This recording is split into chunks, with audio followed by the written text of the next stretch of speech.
Oke, halo semuanya. Ketemu lagi di channel kakak Sofia Milatina. Hari ini kita akan belajar materi tematik kelas 4 tentang IPA, yaitu tentang energi dan perubahannya.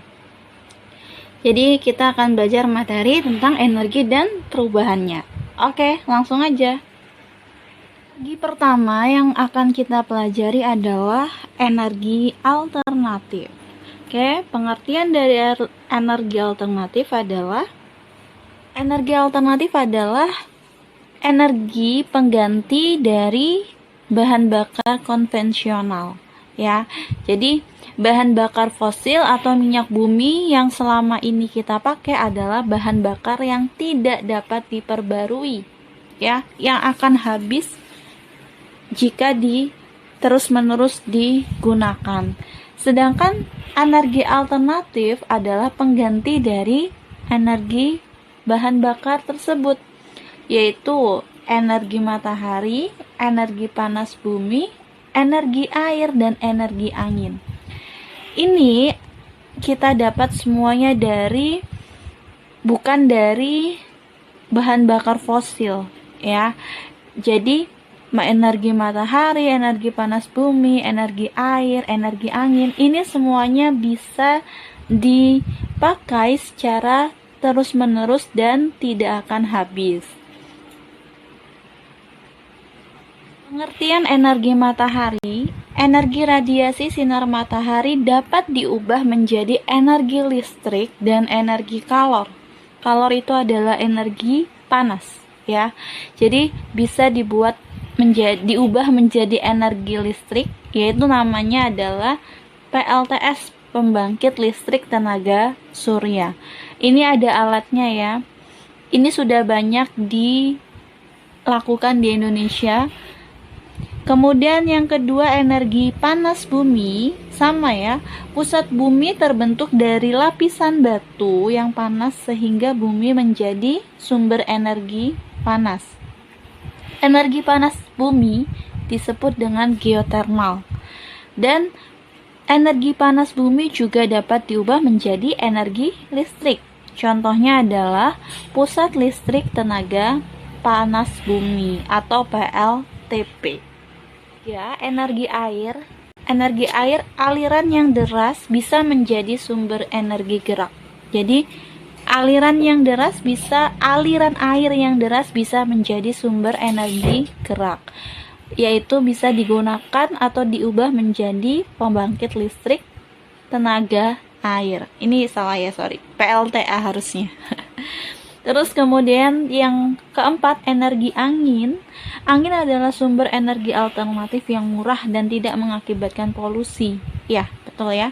Nggak seperti sumber energi bahan bakar minyak bumi itu bisa mengakibatkan polusi. Energi angin juga dapat dipakai pada kincir angin yang menghasilkan listrik. Sama ya. Jadi untuk energi matahari, panas bumi, air, energi angin, semuanya bisa digunakan atau diubah menjadi pembangkit tenaga listrik. Tapi karena biasanya memang jumlahnya harus butuh banyak, ya, seperti air dia butuh aliran yang sangat deras, kemudian angin dia butuh angin yang sangat kencang. Jadi energi alternatif itu biasanya masih agak susah digunakan. Akan ada penjelasan lebih lanjut untuk energi panas, ya. Jadi sumber energi panas bermanfaat bagi kehidupan manusia. Iya, ya. Misalnya untuk mengeringkan pakaian, menyetrika pakaian, dan lain-lain. Sumber utama panas di bumi bisa berasal dari sinar matahari atau bisa berasal dari panas dalam bumi, geotermal ya, seperti tadi geotermal. Nah, sedangkan contoh sumber panas yang lain adalah bisa dari api dan peralatan listrik yang menghasilkan panas. Yaitu biasanya peralatan listriknya itu terbuat dari Besi, besi ya, karena besi itu adalah alat yang bisa atau alat yang baik untuk menghasilkan panas. Oke, ada yang namanya perpindahan energi panas ya. Jadi konduksi. Yang pertama ada yang namanya konduksi. Konduksi adalah perambatan panas memerlukan zat atau medium tanpa disertai perpindahan bagian zat atau medium tersebut. Ya. Jadi perambatan panas memerlukan zat atau medium tanpa disertai perpindahannya. Contohnya apa? Contohnya sendok terasa panas saat digunakan mengaduk teh hangat. Jadi perpindahan panasnya dari air yang kita aduk panas, air panas ke sendok lalu ke tangan kita, sedangkan dia tidak tanpa disertai perpindahan bagian zatnya dari airnya itu. Kemudian konveksi perpindahan panas yang disertai zat perantaranya. Jadi disertai zat perantaranya. Contohnya, air mendidih itu kalau akan bergerak naik ke atas. Ya, perpindahan panas dari air mendidih itu akan bergerak ke atas. Itu disertai dengan zat perantaranya atau airnya tersebut. Kemudian radiasi itu perpindahan panas tanpa perantara. Contohnya, panas matahari sampai ke bumi tanpa perantara. Kita merasakan panas matahari tanpa perantara. Dan panas api unggun yang dapat kita rasakan, ya. Jadi langsung tanpa adanya perantara, itu radiasi. Jadi konduksi itu memerlukan tanpa perpindahan atau zat perantara. Konveksi disertai zat perantaranya, radiasi tanpa perantara. Ini contohnya harus dihafalkan masing-masing. Sekarang kita lanjut ke rangkuman materi ya, dimana nanti akan ada catatan kecil yang harus kita pelajari dan kita hafal. Nah, energi adalah kemampuan untuk melakukan usaha atau kerja. Lalu bentuk energi ada energi panas, energi listrik, energi bunyi, dan lain-lain. Sumber energi panas adalah matahari, api, alat pemanas listrik. Kemudian sumber bunyi biasanya dihasilkan oleh benda yang bergetar. Lalu panas dapat berpindah secara tadi ya, konduksi, konveksi, dan radiasi. Penjelasannya sudah dijelaskan tadi di atas.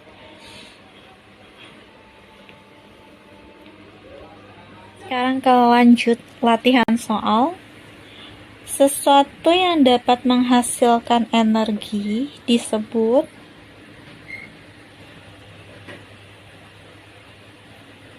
sumber energi. Next, sumber cahaya utama bagi bumi adalah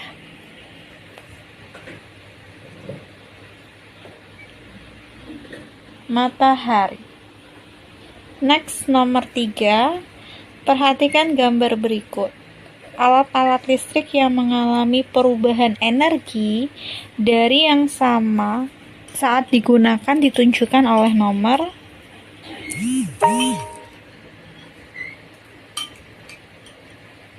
1 dan 3.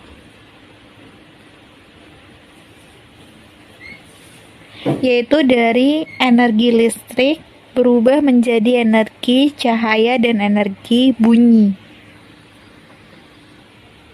Next, menjemur pakaian merupakan salah satu contoh manusia memanfaatkan energi dari matahari, yaitu dari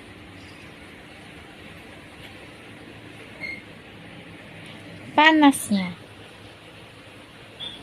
Next, nomor 5.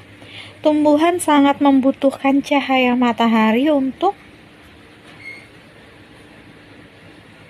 berfotosintesis. Next, nomor 6. Gambar berikut yang menunjukkan pemanfaatan energi alternatif adalah yang A. Menjemur ikan dengan memanfaatkan energi matahari. Air merupakan salah satu sumber energi bagi kehidupan. Salah satu manfaat air bagi tanaman adalah untuk memasak atau fotosintesis. Nomor 8. Bagian alat masak yang ditunjuk pada gambar berfungsi sebagai isolator, karena ini adalah plastik. Jika kita pegang tidak panas dan bukan sebagai konduktor panas, ya. Jadi isolator. Nomor 9, peristiwa berikut yang menyebabkan perpindahan panas secara konduksi adalah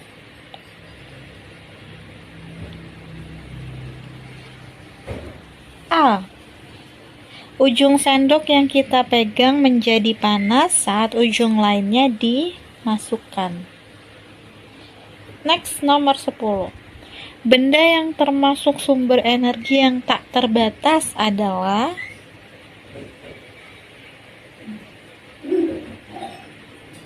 matahari, yaitu energi alternatif. Nomor 11. Benda yang bergetar dapat menghasilkan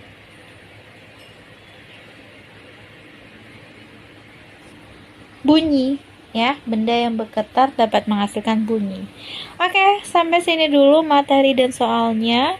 Semoga bermanfaat buat kalian belajar. Oke, bye-bye, see you.